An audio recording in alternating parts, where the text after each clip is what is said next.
Hindi na kailangan mangamba sa pangangalaga ng inyong kalusugan sapagkat meron ng pagkakataon ng bawat mamamayan na magkaroon ng murang health o HMO o health insurance gamit ang inyong mga health card na kadalasang kilala sa tawag na MaxiCare na isang uri ng brand name.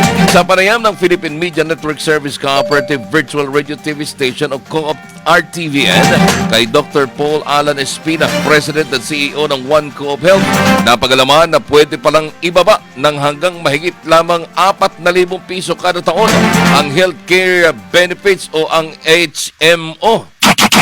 Or as low as 4,140 per contact year. Ibig sabihin 4,140 pesos po sa isang taon.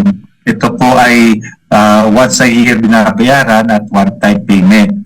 Pero may mga premium din po kami para sa semi-private room at sa mga private room ng mga hospital. Tayo po ang pinakamababa na premium sa market po ng mga HMOs.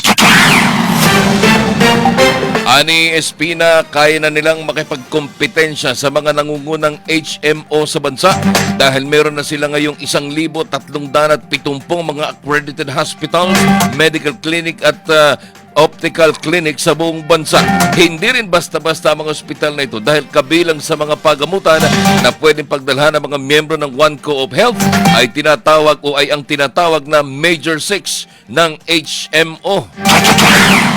Itong Major 6 na po, ito ay ang Makati Medical Center, ang The Medical City, St. Luke's Global City, St. Luke's Quezon City, Asian Hospital and Medical Center, at ang Cardinal Santos po. Yan po yung Major 6. And the rest, halos po lahat ng mga hospital dito sa NCR, accredited na po natin. Ang tinig ni One Co-op Health President and CEO Dr. Paul Alan Espina. Bukod sa 1,370 na mga accredited hospitals, medical at optical clinics, patuloy pa rin silang nag-a-accredit na mga ospital sa buong bansa. Kung sakali naman anyang nasa lugar na malayo sa isang accredited HMO ang isang miyembro, maaari din ito magtungo sa pinakamalapit na pagamutan at maaari sila mag-file ng reimbursement ng hanggang 100% ng kanilang nagastos sa pagpapagamit o pagpapagamot. Samantala, alok na medical benefits ng One Co-op Health sa mga miyembro nito ay ang preventive care, out at inpatient care, emergency assistance, COVID-19 assistance, telemedicine, financial assistance, katuwang ang Cooperative Insurance Systems of the Philippines, ambulance services at iba't ibang mga enhanced benefits.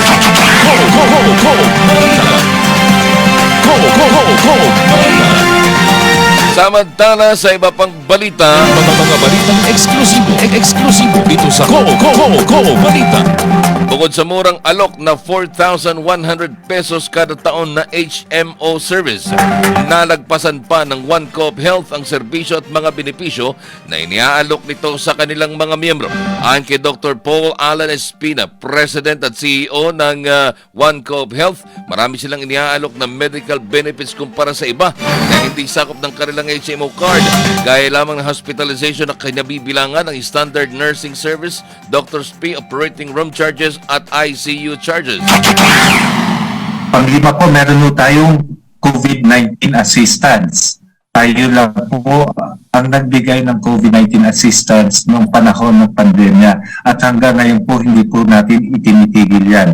Sa COVID-19 assistance po, nagbibigay po tayo ng 10,000 pesos sa assistance para sa mga positive cases at 2,000 para sa RT-PCR test at 1,000 para sa antigen test.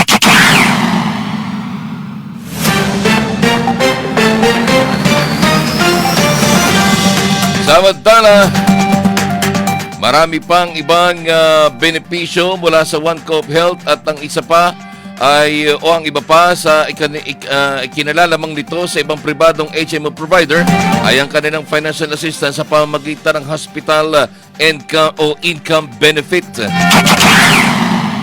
At sa mga enhanced coverage po natin sa pamamagitan ng ating partnership with CISP, ang pinakamalaking insurance cooperative ng Pilipinas, meron din po tayong hospital income benefit kung saan po ang ating pong mga miyembro ay nababayaran habang nasa hospital po sila. Binabayaran po sila ng 200 pesos per day up to a maximum of 30 days at may assistance po po ng medicine at ambulance services. Ang tinig pa rin ni Dr. Paul Alan Espina. Nilinaw naman ni Espina na para maka-avail ng mga murang benepisyong ito, dapat ay miyembro ng isang kooperatiba ang mga nais maging bahagi ng One Co-op Health. Maganda rin naman ito dahil kapag kumita ang One Co-op Health, ay kikita rin ang mga miyembro nito sa pamamagitan ng dividendo at patronage refund. Go! Balita! Alas 10:09 na ng umaga. Diretso tayo sa ating mga balita. Patuloy sa kanilang pag-ikot sa iba't ibang mga kooperatiba sa bansa ang One Co-op Health upang ipakilala sa mga ito ang kahalagahan ng pagkakaroon ng HMO sa bawat miyembro ng kooperatiba. Ayon kay One Co-op Health President at CEO Dr. Paul Alan Espina, sinusubukan din nilang gamitin ang lahat ng mga avenues upang maipakilala ang One Co-op Health sa bansa bilang pinakamura at nag-iisang co-op HMO sa Pilipinas.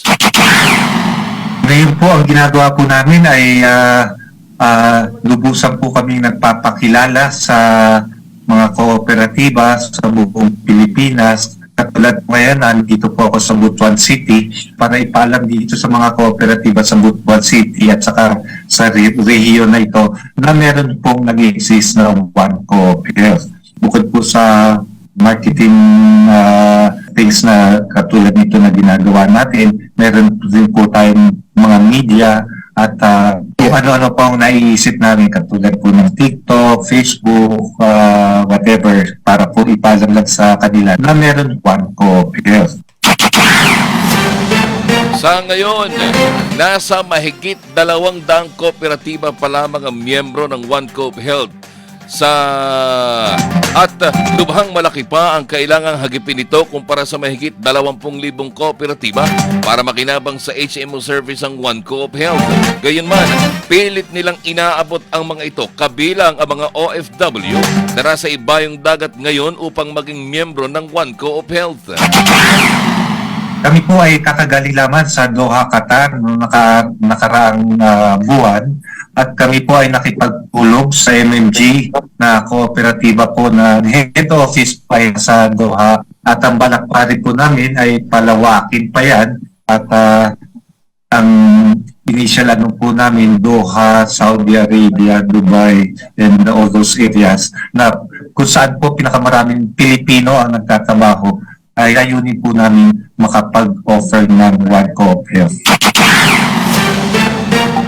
Aminado naman sa Espina na bata pa ang kanilang HMO. Subalit, pihasan na sa ganitong larangan ng pamunuan at mga kasamahan sa naturang ahensya, lalo na sa paghahatid ng serbisyong pangkalusugan. Bilang pangwakas sa panayam ng Co-op RTVN, isang magandang paanyaya naman ang iniwan ni Dr. Espina para sa lahat ng mga miyembro ng One Co-op Health at mga hindi pa miyembro nito. Gusto ko sanang anyayahan ang mga kooperatiba ng Pilipinas na tangkilikin at sariling atin. Ang ating pong linalamang sa ibang mga HMO na pribado, tayo po ay bukod sa komisyon, nagbibigay po tayo ng dividends, experience refund at patronage refund na hindi po ginagawa ng ibang mga pribadong HMO. Dito po sa pamamagitan nito, kumikita po ang kooperatiba nyo sa pagiging miyembro po sa ating One Co-op Health. Ang tinig ni Dr. Paul Alan Espina, President and CEO ng One Co-op Health.